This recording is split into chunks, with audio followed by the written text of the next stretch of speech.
এই যাত্ৰাটো মই সেইটো কথা আগত কৈ দিওঁ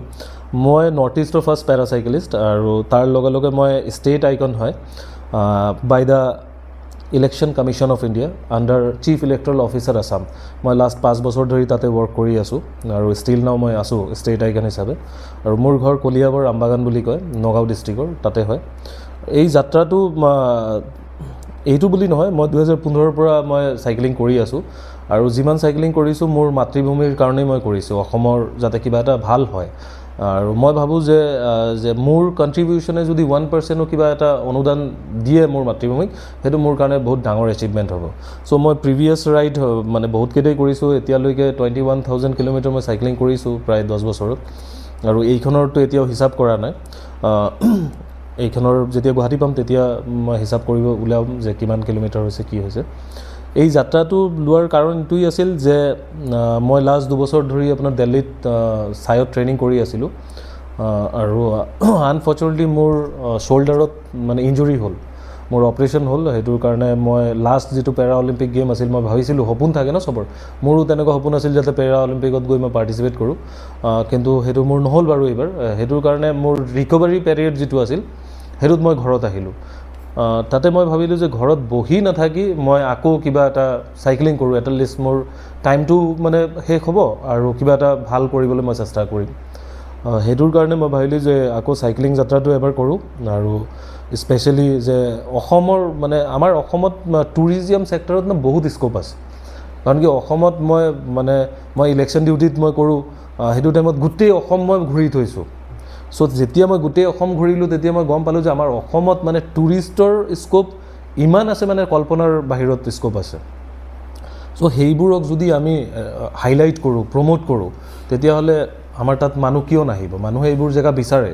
এতিয়া আমাৰ যদি হাফলঙৰ কথা কওঁ হাফলং আপুনি মানালীৰ লগত কম্পেয়াৰ কৰিব পাৰিব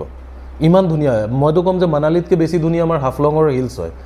কিন্তু তাতে প্ৰব্লেম কি আছে যে কমিউনিকেশ্যনৰ প্ৰব্লেম আছে যে হোটেলছৰ প্ৰব্লেমছ আছে টুৰিষ্টে ইমান হাফলঙৰ বিষয়ে নাজানে যে হাফলং ক'ত হয় কি হয় চ' সেই কথাবোৰক প্ৰমোশ্যন কৰিবৰ কাৰণে এই যাত্ৰা আছিল যে এই হাফলঙেই হওক মাজুলী হওক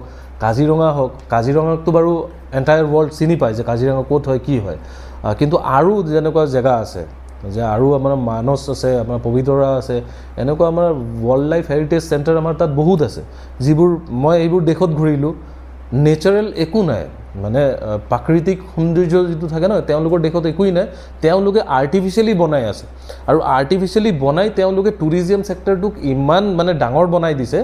যে গোটেই মানুহবোৰে তাতেই গৈ আছে কিন্তু অথচ আমাৰ ইয়াত মানে নেচাৰেলি সব আছে কিন্তু আমি ভালকৈ এইটোক হাইলাইট কৰিব পৰা নাই চ' যাত্ৰাৰ মূল মানে উদ্দেশ্য এইটোই আছিল যে এটলিষ্ট সেইবোৰ দেশত সেই মানুহবোৰক কওঁ আৰু আপোনালোকৰ থ্ৰু দি এইটো মানে আমাৰ অসম চৰকাৰক মই ৰিকুৱেষ্ট কৰিম আমাৰ টুৰিজিয়াম ছেক্টৰক ৰিকুৱেষ্ট কৰিম কৰি আছে তেওঁলোকে বহুত যথেষ্টখিনি ভাল কাম কৰি আছে কিন্তু আৰু লাগিব আৰু প্ৰমোশ্যন কৰিব লাগিব মানে আজিকালি ছ'চিয়েল মিডিয়াৰ মানে ট্ৰেণ্ড হয় চ' ছ'চিয়েল মিডিয়াত যদি আমি তেনেকুৱা হাইলাইট কৰিব পাৰোঁ আমাৰ হাফলঙেই হওক আমাৰ মাজুলী হওক আমাৰ যিমান যি আছে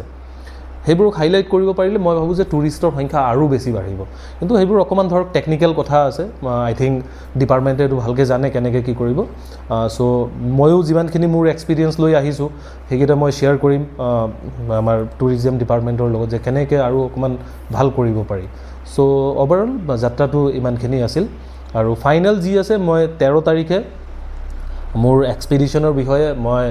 প্ৰেছ মিট দি মই সমগ্ৰ অসমবাসীক মই জনাম যে ফাইনেলি যেতিয়া মই গুৱাহাটী পাম কাৰণ কি এতিয়াও মই পোৱা নাই এতিয়াও মোৰ আৰু প্ৰায় 300 কিলোমিটাৰ বাকী আছে চ' মই ভাবোঁ যে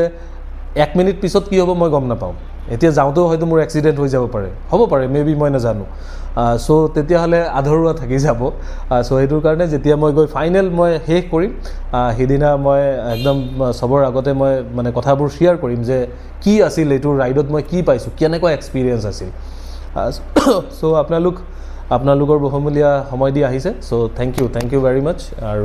আৰু এটা কথা ক'ব বিচাৰিম যে এটলিষ্ট মোৰ কথাবোৰ আপোনালোকে শ্বেয়াৰ কৰাব সমগ্ৰ অসমবাসীক যে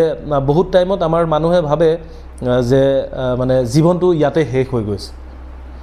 আমাৰ সব থাকাৰ পিছতো বহুত মানুহে গিভ আপ কৰি দিয়ে হাৰ মানি দিয়ে তো মই তাৰ লগে লগে এইটো মেছেজ দিব বিচাৰোঁ যে যদি মই কৰিব পাৰি আছোঁ এখন ভৰিত, মই জীৱনটোক জীয়াই আছোঁ ন,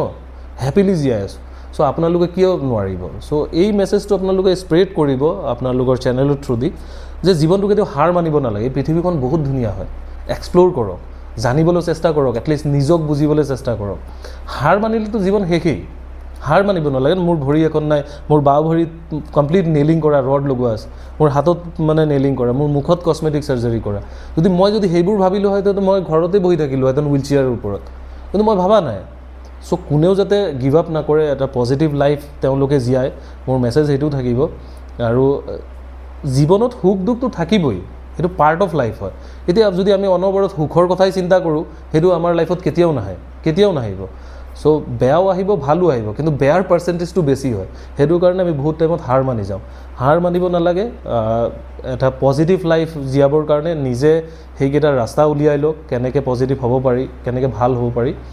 আৰু গিভ আপটো একদম কৰিব নালাগে। চ' সিমানখিনি মোৰ মেছেজ আছিল। চ' থেংক ইউ ভেৰি মাছ।